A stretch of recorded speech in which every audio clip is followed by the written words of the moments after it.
Hello दोस्तों, इस question में दिया हुआ है ये सिस्टम जिसमें कि हमें निकालना है ए और बी के बीच में इक्विवेलेंट रेजिस्टेंस। तो यहाँ पर जो दिया हुआ है ये दिया हुआ है कुछ इस तरह से एक ट्रायंगल बना हुआ है और हमें कैलकुलेट करना है ए और बी के बीच में।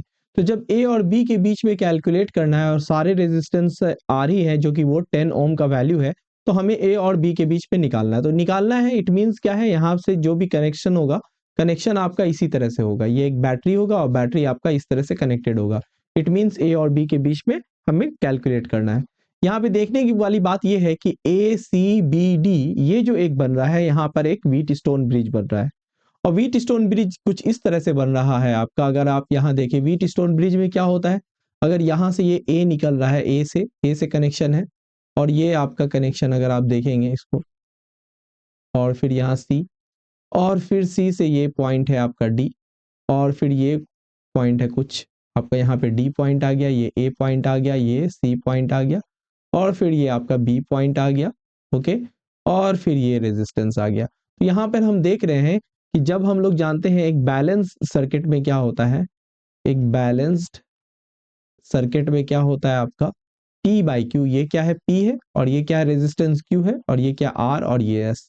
तो P by Q equal to जब R बाई S हो जाएगा तो इसको हम लोग क्या कहते हैं, बैलेंस सर्किट। और यहाँ पे R बाय R और ये R बाय R सभी क्या हो रहा है, बराबर हो रहा है।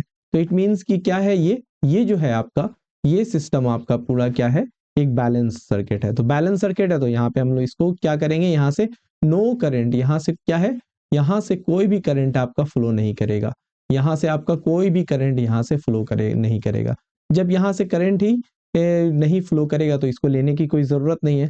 तो हमारा जो नया सर्किट कुछ इस तरह से बन जाएगा, ए से कनेक्शन रहेगा आपका और ये जाएगा सी पे, और फिर ये इसी तरह से ये जाएगा डी पर, और ये फिर यहाँ से कनेक्शन हो जाएगा, ये फिर जाएगा आपका बी पॉइंट पर, और फिर यहाँ से कनेक्शन हो जाएगा बी पे। तो ये भी आर है, ये भी आर है, ये भी आर है और ये भी आर है, और इन सभी से कनेक्टेड आपका एक आर है जो कि यहाँ से कनेक्टेड है, तो ये आर है। तो ये दोनों मिलके क्या हो जाएगा, ये दोनों सीरीज में है तो ये आर आर, और ये क्या हो जाएगा 2R। तो ये वैल्यू ए के बीच में नया रेजिस्टेंस जो आएगा, नया होगा वो होगा कुछ ये 2R। ओके, और फिर यहाँ से भी क्या आएगा, ये दोनों मिलके क्या आएगा, ये ए और ये इसके बीच में ए और डी, ये भी 2R आएगा और नीचे से भी आर आएगा। ठीक है, तो ये 2R हो गया और ये आपका आ जाएगा यहाँ से R। ठीक है, अब ये हमें निकालना है। अब सिंपल हो गया, ए और बी के बीच में अब हम आराम से कैलकुलेट कर लेंगे। तो अब इक्विवेलेंट रेजिस्टेंस क्या होगा, तीनों का आप पैरेलल वैल्यू में निकाल लेंगे। तो 1/R इक्विवेलेंट इक्वल टू क्या होगा, 1/2R plus 1/2R plus 1 by क्या होगा R।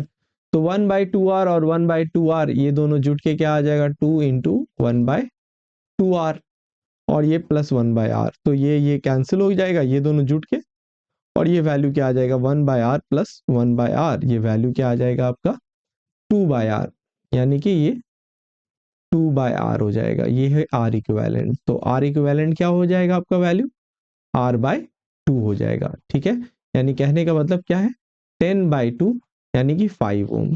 होपफुली ये क्वेश्चन आपको समझ में आया होगा किस तरह से हम लोगों ने इस स्टेप को फॉलो किया है। इसी तरह के और वीडियोस देखने के लिए इस चैनल को सब्सक्राइब कीजिए।